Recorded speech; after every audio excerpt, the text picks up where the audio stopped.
আমি প্রতিটি হত্যাকাণ্ডের নিন্দা জানাই। যে সকল ঘটনা ঘটেছে তা কখনোই কাম্য ছিল না। চট্টগ্রামে সন্ত্রাসীরা বহুতল ভবনের ছাদ থেকে ছাত্রদের হত্যার উদ্দেশ্যে নির্মমভাবে নিচে ছুঁড়ে ফেলে দিয়েছে।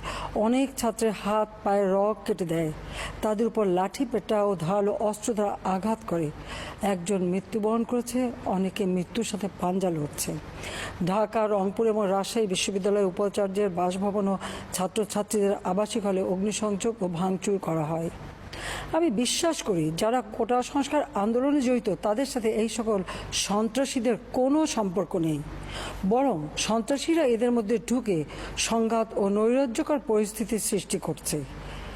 এই ধরনের ঘটনার সঙ্গে যারা জড়িত তাদের চিহ্নিত করে উপযুক্ত শাস্তির ব্যবস্থা করা হবে। যারা হত্যাকাণ্ডের শিকার হয়েছে তাদের পরিবারের জন্য